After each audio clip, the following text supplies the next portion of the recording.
people, Samurai Lee. One place to start, Conor McGregor. Not sure exactly what's happened.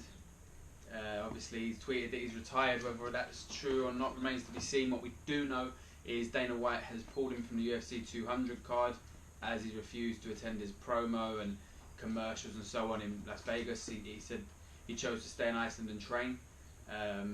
Obviously, your media obligations are part and parcel of it, especially with a massive pay-per-view like this, which they're hoping to be one of the biggest paid and biggest bought pay-per-views of all time.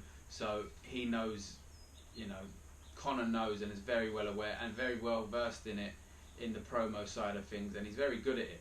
So I find it very strange that he's refused to attend these, and it's kind of given Dana a decision to make, one that he had to make once before with Nick Diaz, and refused to promote the fight with George St. Pierre, and was subsequently taken from the card.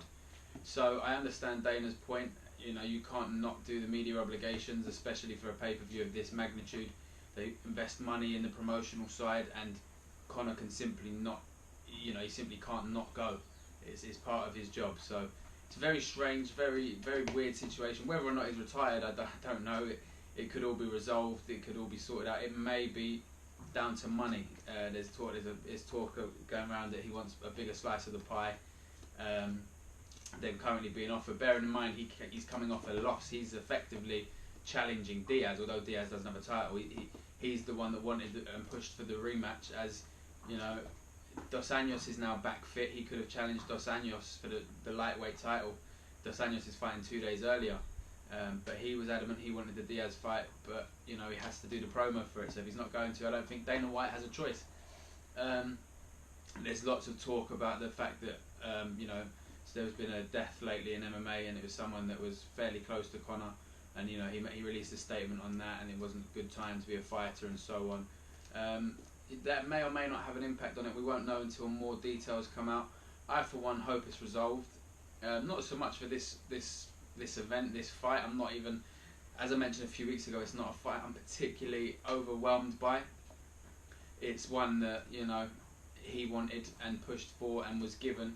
So he has to do the work and the promotional side to build this up, because I hope he comes back. I want to see him defend his featherweight title against the winner of Aldo and Edgar. I'd like to see him challenge Dos Anjos for the lightweight title.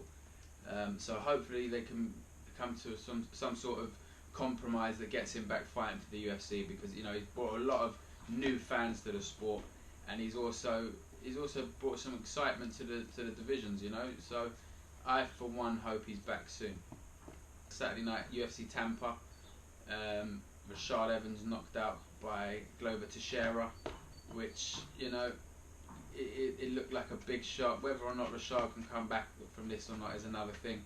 He looked devastated in the post-fight interviews, and whether he wants to put himself through another training camp when he may possibly won't reach the top again and won't reach the heights he previously was at. He's a former light heavyweight champion, so it may be a bit of pill to swallow, but one he may have to just accept and sort of get on with training. He's got, he's there at the Black Zillions with some really good guys, so it may just be a coach. Time will tell what happens with him. Rose Namajunas defeated Tisha Torres in a really good fight. Really, really good, tough fight for the girls.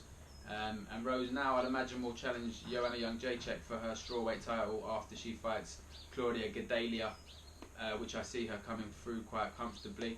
So yeah, there's a lot going on. There's a lot of chopping and changing coming up. I think Rose is one of those girls that she's going to be about. She's very young, but I think it could be her time. So it'd be good to see her fight Joanna.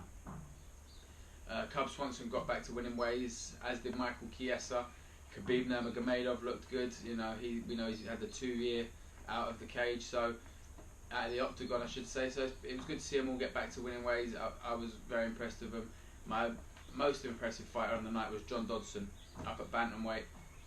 Destroyed Manny Gamborian within a very short space of time, a minute or so it may have been. So that was good. I'm really looking forward to seeing what John Dodson does up in the bantamweight division. Randy Brown got choked out, so looking for a fight hype train has stopped for him right now, as well as it did Sage. So I'm I'm intrigued to see who they give him next, to see if he can get back to winning ways.